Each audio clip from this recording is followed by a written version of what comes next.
నమస్తే, welcome to I news. దేశభక్తికి వయసుతో సంబంధం లేదని, ధైర్యానికి యూనిఫామ్ అవసరం లేదని పంజాబ్కు చెందిన 10 ఏళ్ల శ్రవణ్ సింగ్ నిరూపించాడు. సరిహద్దులో తుపాకులు గర్జిస్తున్నా, డ్రోన్లు నిఘా పెడుతున్నా అవేమీ లెక్క చేయకుండా మన జవాన్ల ఆకలి తీర్చిన ఈ బుజ్జి హీరో ఇప్పుడు దేశం గర్వించేలా ప్రధానమంత్రి రాష్ట్రీయ బాల పురస్కారాన్ని అందుకున్నాడు. ఆ చిచ్చర పిడుగు చేసిన సాహసం ఏంటి? ఇప్పుడు స్పెషల్ స్టోరీలో చూద్దాం.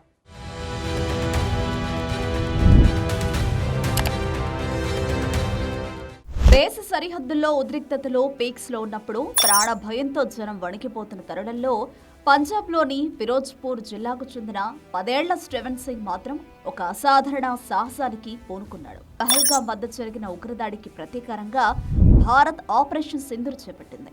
సరిహద్దుల్లో పాకిస్తాన్ డ్రోన్ల సంచారం, నిరంతరం వినిపించే కాల్పుల శబ్దాల మధ్య శ్రవణ్ తన సైకిల్ పై ఒక సాహస యాత్ర మొదలుపెట్టాడు. ఒక సామాన్య రైతు బిడ్డ అయిన శ్రవణ్ ఫ్రంట్ లైన్ లో పోరాడుతున్న మన భారత సైనికుల కష్టాన్ని గమనించాడు. ఎండలో ఎండుతూ దేశ రక్షణ కోసం పహారా కాస్తున్న జవాన్ల కోసం తను ఏదైనా చేయాలనుకున్నాడు. అంతే, ఎవరికీ భయపడకుండా తన సైకిల్ మీద పాలు, లస్సీ, టీ, తాగునీరు, మండు టెండలో వారికి ఉపశమనం కలిగించడానికి ఐస్ ముక్కలను తీసుకుని నేరుగా ఫార్వర్డ్ పోస్టుల వద్దకు వెళ్లేవాడు. శత్రువుల నిఘా కళ్లను కప్పిపుచ్చుతూ అత్యంత ప్రమాదకరమైన హై రిస్క్ జోన్లలో కూడా జవాన్లకు ఒక లైఫ్ లైన్లా నిలబడ్డాడు. అతని నిస్వార్థ సేవను, అచంచలమైన ధైర్యాన్ని గుర్తించిన భారత సైన్యం గోల్డెన్ యారో డివిజన్ శ్రవణ్ చదువు బాధ్యతను స్వీకరించింది. డిసెంబర్ 26న ఢిల్లీలోని విజ్ఞాన్ భవన్లో జరిగిన అట్టహాసమైన వేడుకలో భారత రాష్ట్రపతి ద్రౌపది ముర్ము చేతుల మీదుగా శ్రవణ్ సింగ్ ప్రధానమంత్రి రాష్ట్రీయ బాల పురస్కారం 2025 అందుకున్నాడు.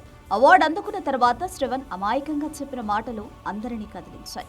మా రక్షణ కోసం వచ్చిన జవాన్లకు సేవ చేయడమే నా బాధ్యతగా భావించాను అంటూ దేశ భక్తిని చాటుకున్నాడు. 10 ఏళ్ల వయసులోనే కోట్లాది మంది భారతీయులకు స్ఫూర్తిగా నిలిచిన శ్రవణ్ సింగ్ నిజంగా మన దేశం గర్వించదగ్గ బుజ్జి హీరో.